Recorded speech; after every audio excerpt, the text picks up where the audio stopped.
Tayven Jackson was basically shown the door, right?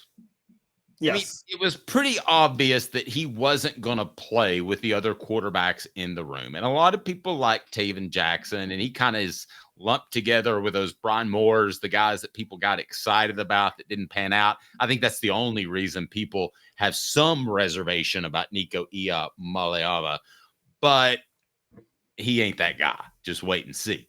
But Tayven Jackson had something very interesting to say about Josh Heupel. It wasn't mean-spirited, but it made me wonder, what was it? Yeah, so Tayven Jackson recently in an interview, which was kind of eye-opening, it was, I want to give them credit. I want to cite them real quick, but it was Hoosier Barber Talk is what it's called. Tayven Jackson, by the way. Yes. Tayven Jackson, by the way, plays. I'm just thinking a lot of Dylan's, a lot of Indiana mentions today. Go ahead. Yeah. Well, he plays for Indiana now. He had transferred to Indiana. So Tayven Jackson, having played for Indiana, said that, I just lost sight of the quote I'm trying to pull it up. Here we go. He said that he was comparing Tom Allen to Josh Heupel. And just for those interested, Tom Allen as the recently fired head coach of Indiana. So he made our football IQ list a few times, by the way, in the fall for some really, really bad decisions, but that's a different story. He said that, here's Tayven Jackson's quote: "Coaches coach their way. Coach Allen was a different coach than Coach Heupel. They did things differently. Coach Allen, like he loved everyone, LEO, which stands for love each other, like he was true to that. He loved everyone and we loved him. And I love Coach Heupel. Coach Heupel was more strict and stuff like that." So the thing that stands out is he said Heupel was more strict. I love this. I just love this. And I'm going to tell you why I love this. There's a couple of different reasons. One is that my one concern about Josh Heupel, I'll just be real honest with you, is that maybe he was too soft behind closed doors. And that was a real concern that I had for Tennessee in the future of the program. So apparently he's not.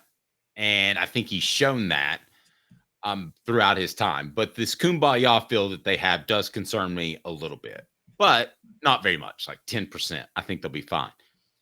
But the other reason I love this is because, let me tell you something. That Josh Heupel guy who's really nice and nice to fans and supposedly has kumbaya feel, he can be a hard A. And I love that. He basically knew that Tayven Jackson couldn't play, and he said, "Listen, dude, you can call me strict, mean, whatever you want to, but it ain't working for you." He didn't say it like that, but he showed him the door. BetUS 125% bonus on your first 3 deposits plus 10% gamblers insurance. Click on the link below. Again, BetUS. Caleb, can Josh Heupel be a hard A? Your answer brought to you by BetUS. America's favorite sportsbook and casino. Live betting and racebook. We're celebrating 30 years with a historic offer. A 125% sign-up bonus on your first 3 deposits. Plus 10% gambler's insurance. Get started today. BetUS, where the game begins. Can Josh Heupel be a hard A? And do you love it?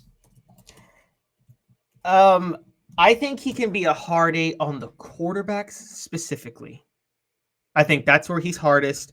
Heupel did an interview with J.D. Pickle recently talking about quarterback development. Guys, I'm just going to spare you the time. He doesn't say anything worth talking about because Josh Heupel never, ever says anything worth talking about. And I don't want to throw On 3 or J.D. Pickle under the bus. This is true. We were talking about it, and I'm driving in. I'm like, should I call and request Josh Heupel? I'm like, what the? Oh, that's not going to help. Yeah, exactly, right? I mean, what's the end game? We get him on and bore everybody? That doesn't mean he's not a great coach. But I think he's a hard A on more than just the quarterbacks. What about that T. Lynn J. Dixon? Somebody help me on the message board. What was his name? T. Lynn Dixon. The running back, Lynn J. Dixon, who was there for 2 weeks. 2 weeks. He showed up and he was like, "I don't think you're a fit. Get out of here." Well, that kid didn't really have any place to go at that point. Not really. And I love it. I think that Josh Heupel is the ultimate. I want it to be like, I want it to be one of the titles of this segment. And that is, I think he's the ultimate nice hard A, or the quiet hard A. I think he is the guy who says it to you really in a nice way. Hey, I hope you're having a great day. But by the way, your license was expired as well. So I'm going to have to give you that ticket plus the speeding ticket. Not that this just happened to me recently, but Caleb, I think he's that guy. He says it in a nice way, but he basically passive aggressive is what you're saying. That's the word I was looking for. Thank you. And he says, Tayven, you've been working really hard there. But bottom line is you're not going to play. I mean, That's you're just, I mean, if you say that to a kid, you don't have to say anything else. This whole pooling scholarships thing is not that difficult, and it's not that new. People think it's brand new. Caleb, it's not. It's happened for years. Yeah, no, it's never been actually a new thing. Pulling scholarships is something that you didn't do it because you kind of the market determined, would work its way out. Like if you put a lot of scholarships, you're not going to get a lot of recruits because they don't want to take that chance. So there was an incentive to not do it back in the day. Is that fair to say? Yeah. Now, of course, Derek Dooley, I don't know if you remember this, campaigned for being able to pull scholarships in season if a player wasn't performing. I know, just a cut. Yeah. And November the 15th is cut day in college football. We call it Dooley Day. And he wonders why he couldn't recruit. When you're out there campaigning for being allowed to pull player scholarships for not performing, and then you're wondering why you can't get top 5 talent to come to you. Can you imagine for a second going to a guy in the middle of the season and saying, I'm sorry, you're done. Thanks for all the hard work in August and the spring, but we're good here. You're not playing. Portions of the program brought to you by Don Self. Don Self, customer service matters for Don Self. 40 years in experience, greater Chattanooga area. Call 423-396-2126 or go to donself.net, donself.net, 423-396-2126, right below, donself.net. And I wonder if he's a little bit of a hard day with some of his defensive players, because I don't think they bent over backwards to pay Tyler Barron, did they? Now, maybe that was a Tim Banks decision, and he was the tough guy in that. Good cop, bad cop. I don't know. But, Caleb, I don't think this is – I guess you and I may disagree a little bit. I don't think this is limited to just quarterbacks. I think he's a hard-nosed, expects a lot coach, but says it in a nice way. Well, okay, with – Tyler Barron, there is this guy who kind of a known hard A, and his name is Rodney Garner. And the thing exactly. So here's the thing that you ever worked at the way you're describing Josh Heupel is the way that a lot of corporate managers are like. You know what I mean? We're like they're the office space. Yeah, I'm gonna need you here this weekend. No, you're talking about middle management. Okay. Yes. He's not middle management. He's upper management. Have you ever been in a business? Like one time, for some reason, I was talking to a radio station in Atlanta, and the owner, who's worth $250 million, wanted to meet with me, and we had lunch together. Okay. Those guys are of a different ilk, right? Than middle management. Yeah, yes, that is true. I mean, Heupel's not that. Heupel's the guy who wasn't on Office Space because he was actually somewhere making the money and having success. Oh, okay. I see what you're saying. Yeah, that makes sense. Yeah.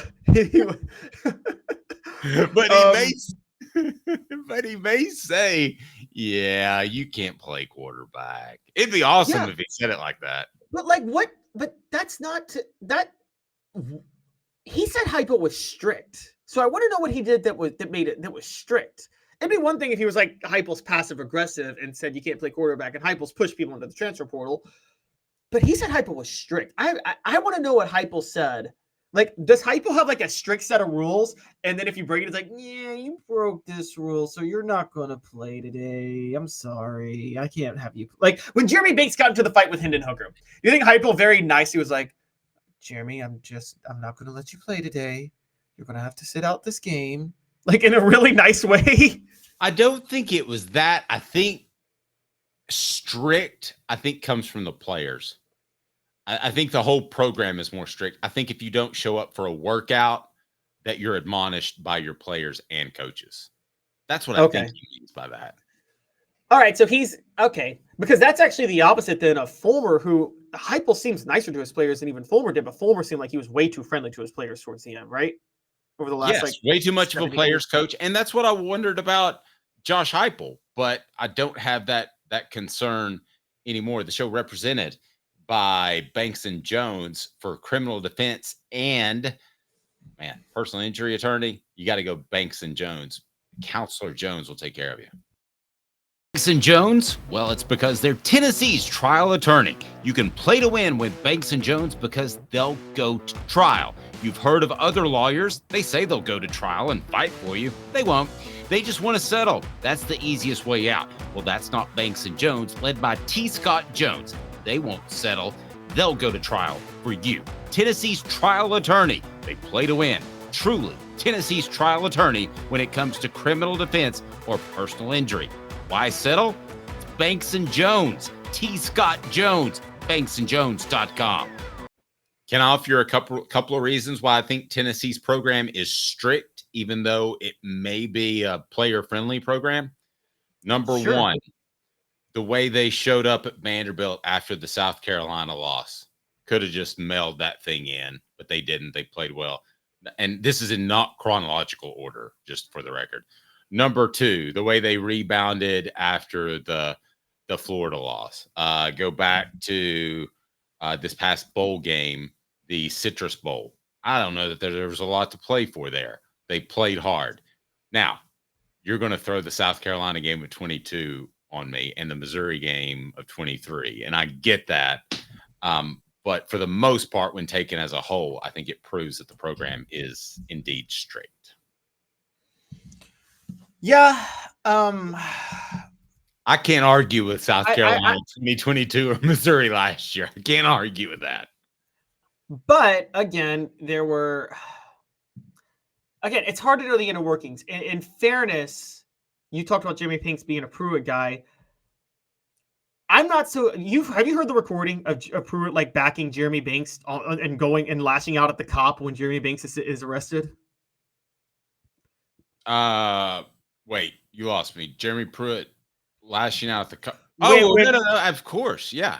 When he was in "This Doesn't Happen in Alabama" or something. Yeah.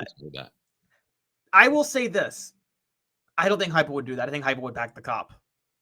Oh, there's no question in my mind. That was slimy, old school, terrible stuff. Yes. Yeah. So I think that is where there's a difference. Is Heupel would back the cop. This is the it's funny. We call Heupel. We keep saying that he's this generation Steve Spurrier, and we bring up remember Spurrier had a very strict disciplinary policy at Florida, didn't he? More than most coaches. Where he was very honest, but he was like, if you hit a woman, you're off the team, right? Wasn't that, or if you hit anybody, wasn't it you're off the team? It was a woman specifically. I don't know. Surely to goodness you could hit each other in practice. But Josh Heupel doesn't allow that. There's a big difference between Josh. What I've learned is we have evolved. Here I'm pushing 50, and we have evolved. So there has to be a happy medium between being the nicest guy in the world and getting pushed all around and getting run over to, hey, are you thirsty? Go suck on that salt towel for a while, because that's what they used to do in the 50s. Okay? Oh, yeah. I mean, it's not, there has to be a happy medium, right? Well, it's funny you say that. Yeah, because actually General Nealon was ahead of the curve, and he was one of the first coaches to employ military style practices because he was in the military. You mentioned that, but I bet they got to drink water. Well, yeah, after World War II. According to Doug Dickey, they didn't. Well, things changed after World War II. There kind of came the toughness mentality of America after winning World War II and the conditions that they won. There was so much pride because of the role America played in winning that war. And the coaches that came out of that war, believed in not military boot camp conditions, but actual war in the trenches conditions, which is what Bear Bryant believed in. So Bear Bryant, there was a player at Texas A&M when he held his camp in Junction that passed out from a heat stroke, and he kicked him on the ground. He said, "Get up, dang it!"